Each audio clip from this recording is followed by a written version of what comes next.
하나님의 말씀 좀 보도록 하겠습니다. 에베소서 1장입니다. 에베소서 1장 3절에서 10절까지 그리스도 안에서의 복음이라는 말씀을 제목을 가지고 함께 은혜를 나누고자 합니다. 에베소서 1장 3절에서 10절까지 함께 교독하도록 하겠습니다. 제가 먼저 읽고 여러분들이 읽고 그리고 마지막 함께 읽도록 하겠습니다. 에베소서 1장 3절에서 10절입니다. 7절 아니에요? 7절에서 10절까지요. 네. 맞죠? 네, 7절에서 10절 다 같이 읽도록 하겠습니다. 시작. 우리는 그리스도 안에서 그의 은혜의 풍성함을 따라 그의 피로 말미암아 속량 곧 제사함을 받았느니라. 이는 그가 모든 지혜와 총명을 우리에게 넘치게 하사 그 뜻의 비밀을 우리에게 알리신 것이요 그의 기뻐하심을 따라 그리스도 안에서 때가 찬 경륜을 위하여 예정하신 것이니 하늘에 있는 것이나 땅에 있는 것이 다 그리스도 안에서 통일되게 하려 하심이라. 아멘. 그리스도 안에서의 복음이라는 제목을 가지고 함께 은혜를 나누고자 합니다. 부제로서 복음 안에 복음의 능력. 그리스도 안에서의 복음, 부제로서 복음의 능력. 에베소서 오늘로서 제 네 번째 시간입니다. 에베소서라고 한다면 한마디로 성숙이죠. 성장, 자라남. 우리 모두가 성장해야 되고 또한 성숙해야 되고 자라나야 된다. 에베소서에서 말씀하고 있습니다. 전반적으로 에베소서 1장부터 3장까지는 이론적인 부분이라고 했죠. 그리스도인은 누구인가? 정체성에 대해서 우리가 자라나는데 그리스도 안에서 자라나야 됨을 1장에서 3절까지 우리의 어떤 정체성에 대한 부분을 말씀하고 있습니다. 그리고 4장부터 6장까지는 그런 정체성을 가진 사람들이 어떻게 살아가야 되는가에 대한 어떤 삶에 대한 부분이죠. 그리고 그래서 세상 가운데 그리스도인은 어떻게 살아가야 되는가? 그리고 교회 안에서는 어떻게 살아가야 되는가? 그리고 가정 안에서는 어떻게 살아가야 되는가에 대한 부분들을 4장에서 6장까지 전반적으로 얘기를 하고 있습니다. 그래서 에베소서는요, 우리가 성장하고 성숙하는데 가장 중요한 것은 우리가 누구와 관계되어 있는가를 말씀하고 있죠. 하나님과의 관계. 하나님과의 관계 안에 있기 때문에 우리는 그리스도인이고 하나님과의 관계 안에 있기 때문에 우리는 세상에서 어떻게 살아가야 되고 교회 안에서는 어떻게 해야 되고 가정 안에서는 어떻게 해야 되는가에 대한 부분은 에베소서에서는 말씀하고 있습니다. 그래서 지난주에 우리가 4절에 우리에게 하나님께서 복을 주셨는데 택하심 받은 복을 우리가 받았다. 왜 하나님께서 우리를 택하셨는가? 거룩하고 흠이 없게 하시려고. 맞죠? 우리는 거룩한 자들이고 흠이 없는 자다라고 지난주 말씀드렸고요. 그리고 5절에 예정되었다. 하나님께서 미리 우리를 예정하셨는데 왜 그렇게 하셨는가? 우리에게 기업을 주시기 위해서, 상속하시기 위해서 아들들 되게 하셨다. 바로 양자로 삼으셨다라고 지난주에 말씀을 드렸습니다. 그래서 이러한 복들을 받은 우리가 고백해야 할 것은 무엇인가 하니 찬송하리로다. 하나님께 받은 은혜를 다시금 돌려드리는 바로 성령의 삶이죠. 찬송하리로다. 우리의 어떤 컨디션과 상황과 어떤 조건에 따라서 우리가 하나님을 예배하고 하나님을 찬송하는 것이 아니라 뭡니까? 우리가 받은 그 복 때문에 하나님께서 우리를 택하여 주셨고 예정해 주신 그 은혜로 말미암아 우리의 삶은 늘 하나님 앞에 찬송할 수밖에 없는 삶, 찬송으로 올려드리는 고백된 삶을 살 수밖에 없다라고 말씀을 드렸습니다. 그래서 에베소서에는 사도 바울은요, 성부 하나님의 사역과 성자 예수 그리스도의 사역 그리고 성령 하나님의 사역에 대한 부분들을 분명하게 말씀하고 있는데, 성부 하나님의 사역은 우리를 택하셨고 성자 예수 그리스도의 사역은 우리를 구속하셔서 우리를 위해서 십자가에 죽으셨고, 그리고 성령 하나님의 사역은 그 구속의 사역을 보증하신다는 것, 인치신다는 이 삼위 하나님의 사역에 대한 부분들을 지난주 말씀해 드렸습니다. 그래서 우리가 내가 믿습니다, 구원받았습니다, 영생이 있습니다, 이 말은 우리가 하나님을 알아야 하고 그가 보내신 자 예수 그리스도를 아는 것, 그것이 참된 영생이고 그것이 참된 구원이고 그것이 참된 믿음이라고 제가 말씀을 드렸습니다. 그래서 우리가 앞으로 우리 교회 안에 성도들은 내가 믿습니다, 내가 구원받았습니다, 내가 영생이 있습니다, 이 말은 무엇인가 하니 우리가 그 삼위 하나님을 아는 겁니다. 하나님을 알아가는 거예요. 그것을 우리가 놓치지 말았으면 좋겠습니다. 오늘 우리가 그리스도 안에 복음이고 그리고 부제로서 복음의 능력이라고 제가 말씀을 드렸는데요. 그냥 복음의 능력이라고 이제 제가 제목을 해도 되는데 에베소서에서는요, 좀 차별을 둬야 합니다. 그리스도 안에서의 복음, 그러니까 복음의 능력이 아니라 그리스도 안에서의 복음. 제가 왜 이렇게 그리스도 안에서의 복음이라고 했냐면 유독 에베소서에서 그런 단어를 쓰고 있습니다. 어떤 단어를 쓰고 있냐면 그리스도 안에서라는 단어가 굉장히 많이 반복되고 있습니다. 그냥 복음의 능력이 아니라 그 복음을 설명함에 있어서 사도 바울은요 에베소 교인들을 향해서 그리스도 안에서 in Jesus Christ 라는 단어를 굉장히 많이 쓰고 있어요. 우리가 성경을 지난주부터 우리가 살펴봤는데요. 1절, 3절, 4절, 7절, 9절, 10절, 12절, 15절, 20절 보시면요. 그리스도 안에서라는 단어를 쓰고 있어요.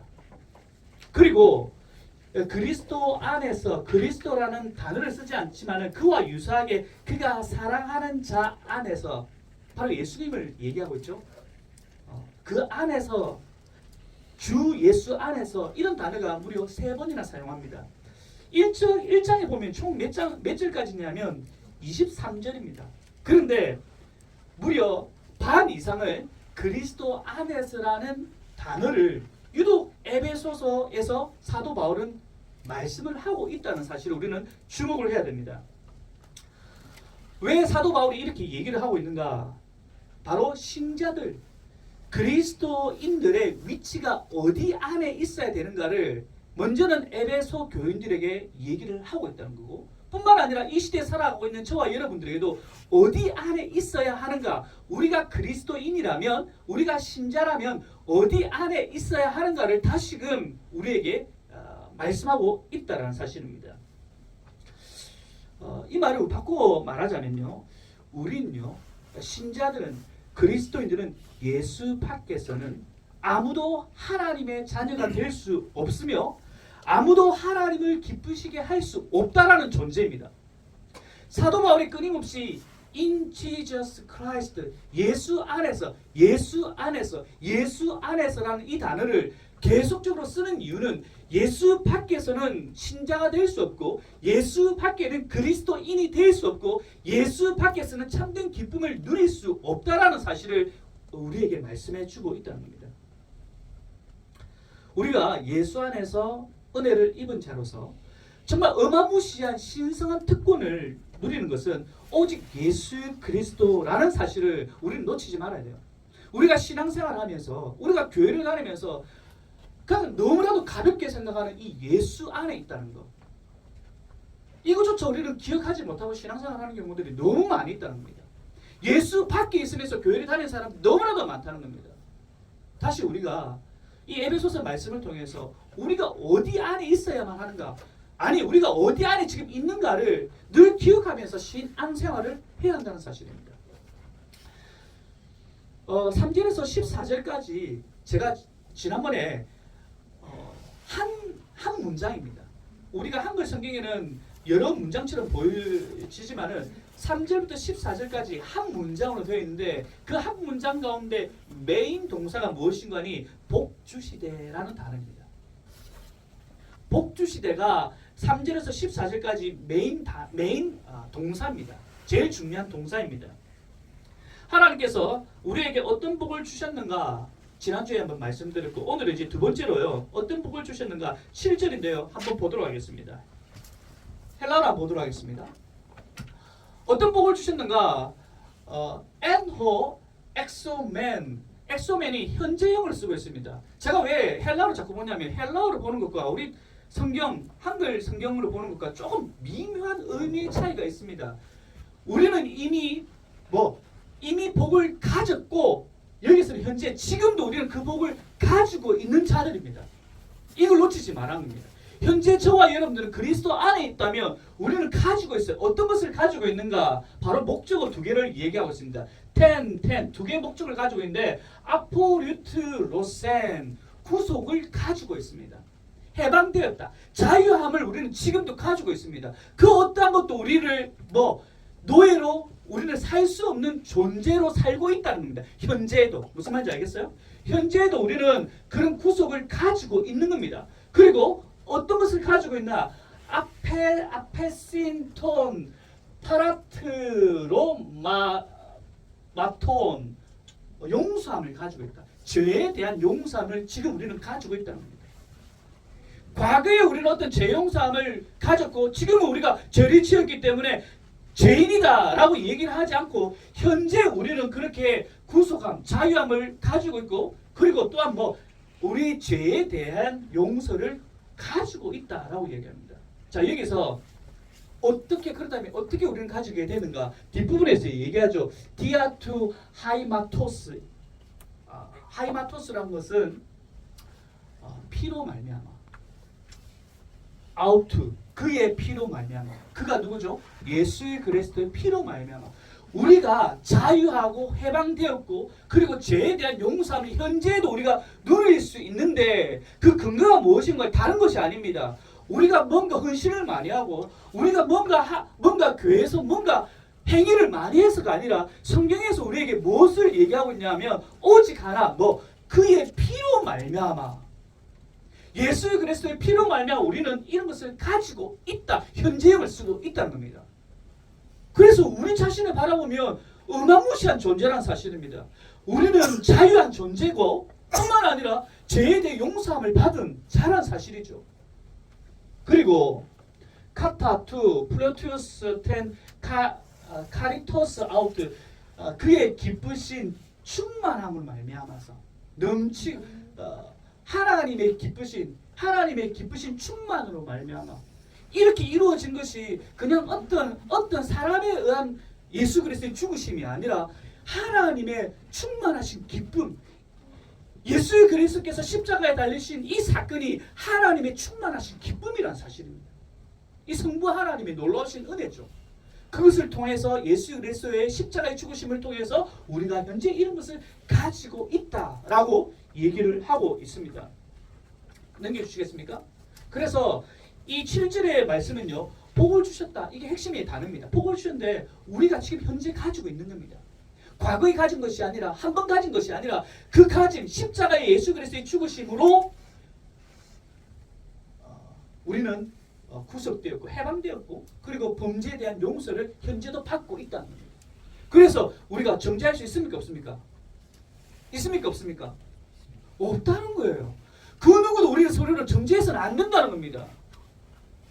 우리가 서로를 정죄하는 것은 예수 그리스도의 피를 거짓되게 하는 거예요. 그래서 우리 공동체는 서로 격려하고 용서하고 서로를 세워주는 것이 우리가 해야 될 사명이라는 사실입니다. 그의 풍성한 은혜에 따라, 하나님의 풍성한 은혜에 따라. 여러분, 이것이 복음의 능력입니다. 우리가 믿는 거예요. 이것이 우리가 믿고 있는 겁니다. 구속이란 것은요, 이 앞에 있는 구속이란 것은 구약시대에서 노예를 해방시킬 때 쓰는 말이에요. 이 구속이란 말은 구속시키기 위해서는요, 값을 지불해야 됩니다. 그 값을 지불하는 돈을 뭐라고 얘기하냐면 구약 성경에는 속전이라는 단어를 씁니다. 다시 얘기합니다. 구약에서 구속이라는 단어를 쓰는데 구속이라는 단어는 노예를 해방시킬 때 구속이라는 단어를 씁니다. 그리고 그 노예를 해방시키기 위해서 돈을 줘야 되는데 그 돈을 속전이라는 단어를 씁니다. 이 돈을 주면요, 이 속전이라는 것을 우리가 하게 되어지면 노예를 사는데 자유함으로 산다. 노예의 자유를 내가 산다는 의미가 구속입니다. 노예의 자유를 내가 사는 거예요. 그래서 구속이란 것은 노예를 그냥 노예로 계속 살아가게끔 하는 것이 아니라 뭡니까? 그 노예의 자유함을 허락한다는 겁니다. 이것이 참된 구속의 의미입니다. 이것이 복음의 능력이죠. 자, 그렇다면 왜 하필 다른 방법도 우리의 생각으로 다른 방법으로 우리가 구속할 수 있고 다른 방법으로 죄 용서함이 있을 수도 있다라고 생각을 한다면 성경은 아니라는 사실입니다. 단 한 가지의 방법 뭐죠? 오직 피로서만 가능하다라고 성경에서는 계속적으로 얘기를 하고 있습니다. 7절에 아까 우리가 봤듯이 디아투 하이마토스 아우트, 그의 피로 말미암아 다른 방법이 없다는 겁니다. 히브리서 기자는요 9장 22절에 피 흘림이 없은즉 사함이 있다 없다라고 얘기합니다. 구약 시대를 우리가 잠시 살펴보면요, 죄의 용서가 짐승의 피 흘림에 근거를 하고 있습니다. 볼까요? 넘겨주시겠습니까? 함께 읽겠습니다. 시작. 내가 애굽 땅을 칠 때에 그의 피가 너희가 사는 집에 있어서 너희를 위하여 표적이 될지라. 내가 피를 볼 때에 너희를 넘어가리니 재앙이 너희에게 내려 멸하지. 우리가 잘 아시다시피 마지막입니다. 마지막 재앙이죠. 마지막 재앙 가운데 하나님께서 유일하게 기회를 준다. 어떤 기회를 줍니까? 어린 양의 피를 잡아서 문제방에 바르고 그것이 있을 때 내가 그걸 넘어간다. 이 절기가 어떤 절기죠? 패스오버. 무슨 절기죠? 여러분 잘 아는? 유월절이죠. 유월절. 다른 방법도 있을 건데 하나님의 방법은요. 용서함의 방법은 피라는 사실을 구약 성경에서 분명하게 얘기를 하고 있습니다. 뽑을까요? 레위기 17장 11절입니다. 시작. 육체의 생명은 피에 있습니다. 내가 이 피를 너에게 주어 제단에 뿌려 너의 생명을 위하여 속죄하게 하였나니 생명이 피에 있으므로 피가 죄를. 다른 방법이 있다 없다. 구약 성경에는 끊임없이 다른 방법이 없음을 얘기를 하고 있습니다.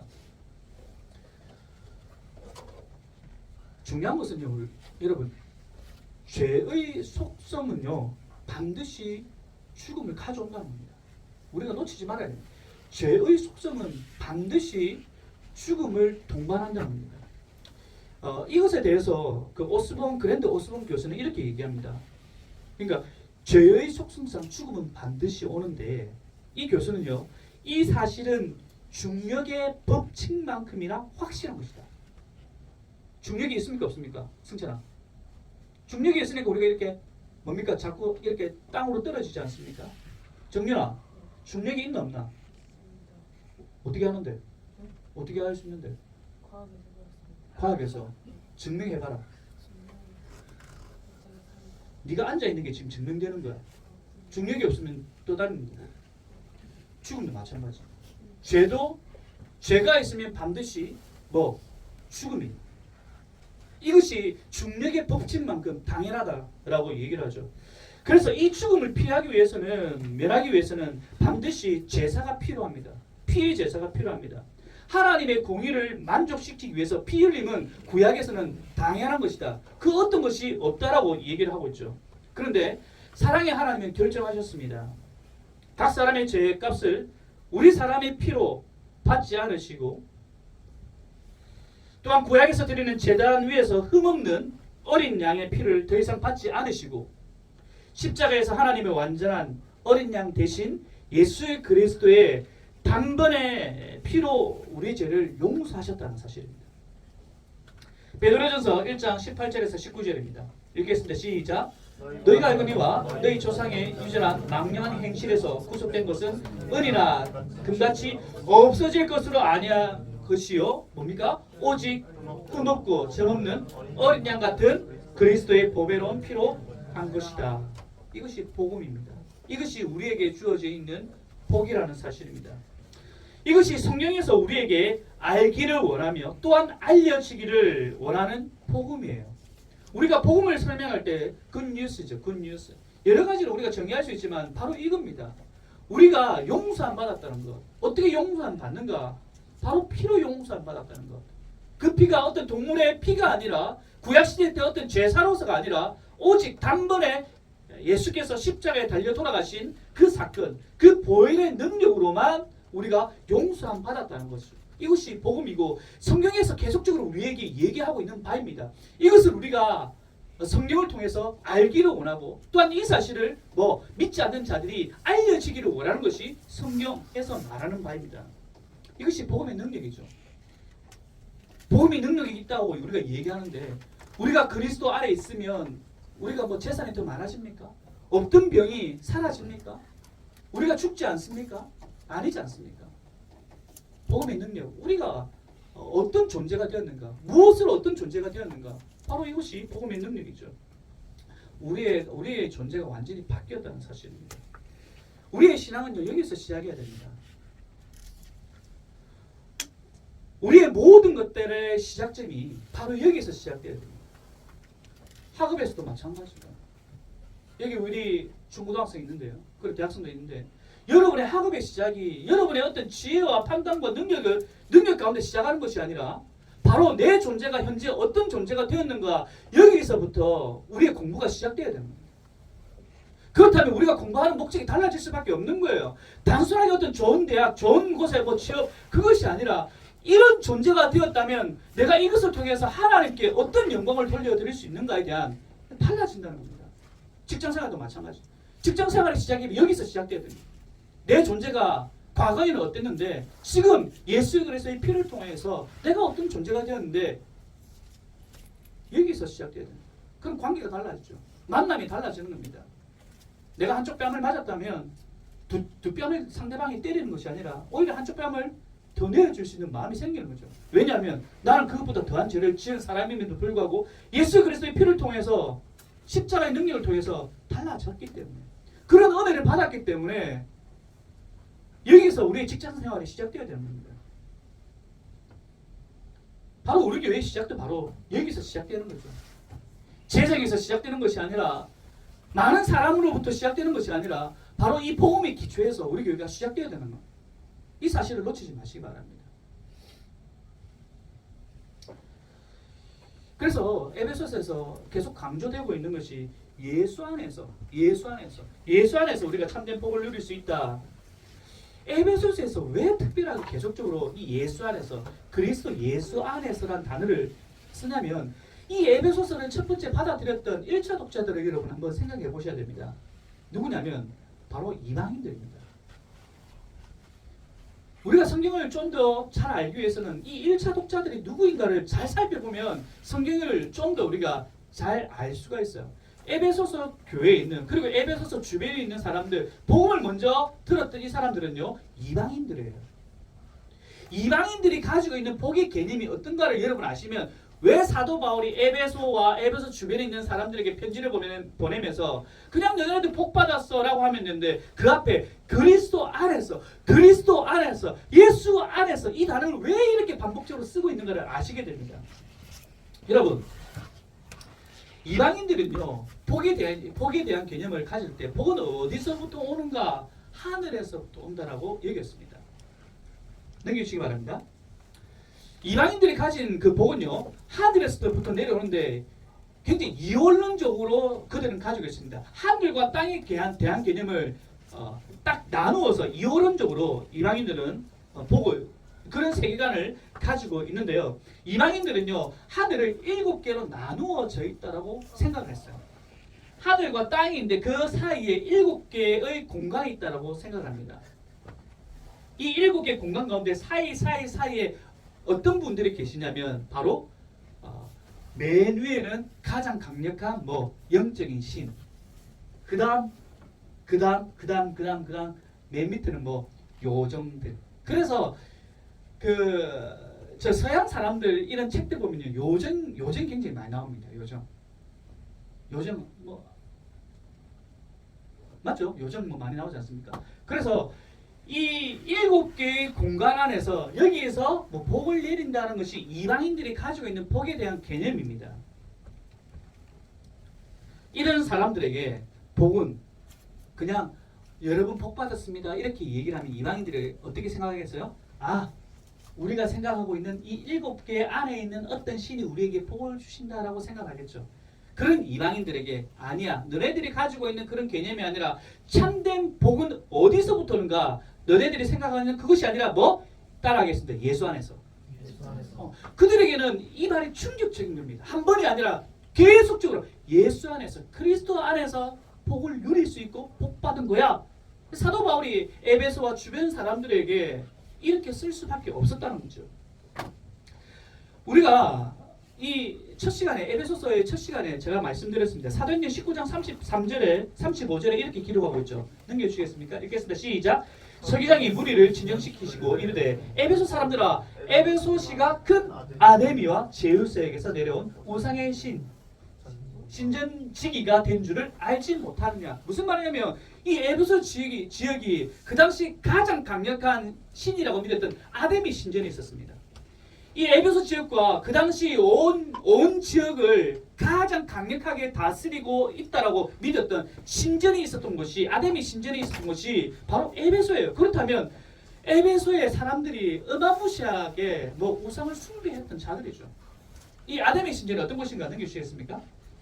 여러분 잘 아는 그 아테네에 있는 파르테논 신전 엄청나게 큽니다. 근데 아데미 신전이 어떤 곳이냐면 보면요. 에베소에는 세계 7대 불가사의 중에 하나인 아데미 신전이 있는 곳이다. 이 신전은 아테네의 파르테논 신전보다 몇 배요? 무려 4배입니다. 이 우리가 저도 가보지는 않았지만 엄청나게 크죠. 이 파르테논 신전이. 근데 이거보다 무려 4배나 큰 것으로 거대하고 웅장하고 아름다웠답니다. 그리고 그리스인의 구절에 의하면 함께 읽어봅시다. 시작. 지금까지 태양이 운행하는 중에 아데미 신전보다 더 훌륭한 것을 보지 못했노라고 하는 격찬의 말이 있다. 이렇게 믿고 있는 사람들을 향해서 사도 바울이 특히 에베소서에서 끊임없이 그리스도 안에서 1장에 너네들이 어떤 존재인가 어떤 복을 받았는가에 대한 부분들을 그 정체성을 얘기하면서 왜 예수 안에서라는 단어를 계속적으로 많이 반복해서 쓸 수밖에 없었는가. 1차 원독자들이 뭐 이런 이방인들이고 이방인들이 가진 어떤 복의 개념을 사도 바울이 알았다 몰랐다? 알았다는 거죠. 왜냐하면 사도 바울이 에베소에서 몇 년 있었다? 3년 동안 있었기 때문에 그네들의 사상을 너무나도 잘 알고 있었거든요. 그래서 참된 복이 어디서부터 오는가? 참된 행복이 참된 은혜가 어디서부터 오는가? 다른 곳이 아니라 너네들이 생각하는 그런 하늘의 개념이 아니라 그리스도 안에서는 온다라는 것을 계속적으로 말씀에 인지시키기 위해서 사도 바울은 그렇게 썼다는 거죠.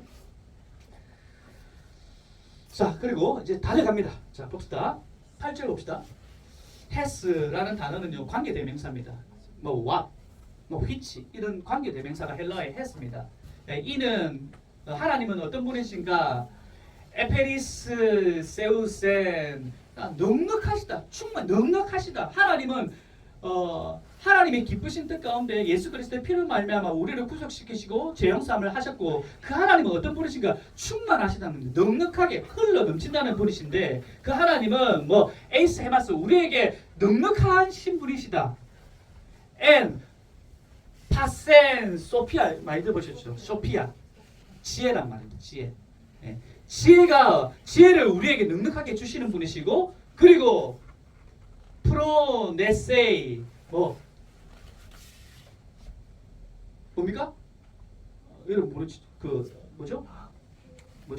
뭡니까? 네, 총명. 지혜와 총명으로 넉넉하신 분이신데 우리에게 주신다는 겁니다. 하나님께서 우리가 믿는 그 하나님은 정말 지혜와 총명이 우리에게 넉넉하게 주시는 거. 그래서 우리가 항상 우리 다음 세대들이 얘기하죠. 기도해라. 하나님께 기도해라. 제가 그러죠. 우리 딸에게 시험 칠 때 기도해라. 기도해라. 왜냐하면 그분은 우리에게 지혜를 넉넉하게 주시는 분입니다. 참미야. 기도하는 거야. 그냥 물론 열심히 최선을 다해서 공부를 하겠지만은 늘 하나님 앞에 기도하면 플러스 알파의 은혜를 우리에게 주신다고. 넉넉하게 주시는 거. 우리가 그것을 믿지 않고 있기 때문에 문제인 거죠. 자, 그리고 계속적으로 그 하나님에 대해서 얘기하는데 그노리사스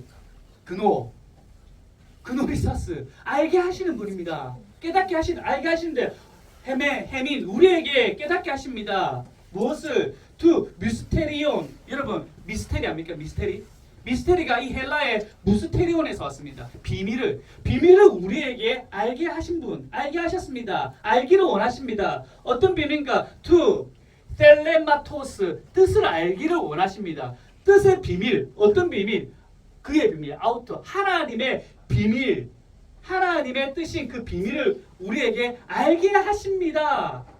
카타 텐 에우도키안 아우트 그분의 기쁘심으로 하나님의 비밀을 하나님의 뜻인 그 비밀을 우리에게 알게 하십니다. 알기를 원합니다. 10 관계대명사입니다. 이 앞에 있는 그 기쁘신 뜻이 무엇인가? 프로에세토 엔 아우트 헤이스 브라브라브라 뭐 오이코메니안투 이래 나오는데 어떤 하나님의 그분의 어떤 목적 목적을 기쁘신 그 목적을 우리에게 알게 하시는데 이 뒤에 밑줄 그 문장을 우리의 한글 성경은 뭐라고 되어 있냐면 한번 보시겠습니까? 이제 요것만 마칩니다. 10절에 보면요. 9절의 마지막에 보면요. 그리스도 안에서 뭐라고 되어 있죠? 때가 찬 경륜. 때가 찬 경륜. 제가 아무리 성경을 읽어도 이 에베소서를 읽을 때 이 말이 참 잘 이해가 되지 않습니다. 이렇게 하나님께서 우리에게 하나님의 비밀을 알게 하시는데 뒷부분에 때가 찬 경륜을 위하여 예정하신 것이니 이런 단어를 쓰고 있거든요. 도대체 이 말이 무슨 말인가? 여기 보면요. 여기 경륜이란 말은 오이코노미안이라는 단어인데요. 이 단어를 영어로 보면요. 스테워드십 매니지먼트 이렇게 되어 있습니다. 이 단어는 뭐 경영, 관리, 계획, 청지기, 사역 이런 것을 오이코노미안이라고 얘기합니다. 그리고 때가 차다라는 말은 예를 들어서 이거죠. 우리가 농사를 지었습니다. 그럼 벼가 다 익었어요. 때가 찼어요. 그 다음 뭐 해야 됩니까? 농부는? 추수를 해야 됩니다. 자, 이런 개념입니다. 때가 차다, 때가 찬 경륜을 위하여 이 말은 무엇인가 하니 바로 예수 그리스도 예수님으로 말미암아 때가 다 찼다는 겁니다. 그래서 이제 청지기가 해야 할 사역이 무엇인고 하니 때가 다 찼기 때문에 이제 그 청지기 사역을 이제 해야 하는데 그것이 무엇인고 하니 10절에 나와 있습니다. 10절입니다. 여기 보세요. 아나케파 라이오 사스 사이 우리 성경이 통일되게 하다라고 되어 있어요. 이거는 모으다란 말입니다. 모으시는데 때가 찬 경륜을 위해서 이제 예수 그리스도 때문에 이제 때가 찼고 이제 추수죠. 이제 해야 하는데 그거 어떤 일을 하는가? 바로 모으는 겁니다. 모으시는데 우리는 통일되게 하신다고 성경이 되어 있죠. 모으시는데 무엇을 판타 모든 것 어떤 모든 것 and 그리스도 예수 안에서 모든 것을 이제 모으는 겁니다. 모으는 것인데 타, 에피, 토이스, 우라노이스, 카이타, 에피, 텐, 헤세, 앤 아우트 그 안에서 하늘과 땅 안에서 그리스도 안에서 모든 것을 모으시는 일을 이제 청지기 사역이 이제 시작된다. 자, 이게 무슨 말이냐면 지금 이제 때가 찼다는 겁니다. 때가 찼다는 것은 예수 그리스도로 인하여서 이미 때가 다 찼다는 겁니다. 때가 다 찼고 예수 그리스도로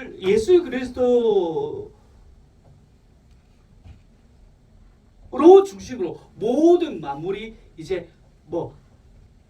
예수 그리스도 중심으로 모든 것이 이렇게 모아진다는 겁니다. 좀 어렵죠? 좀 어려운 부분입니다.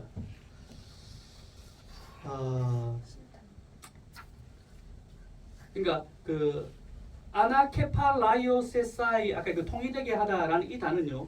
그 아나라는 위에라는 단어와 케펠라라는 머리라는 단어가 합쳐진 합성입니다.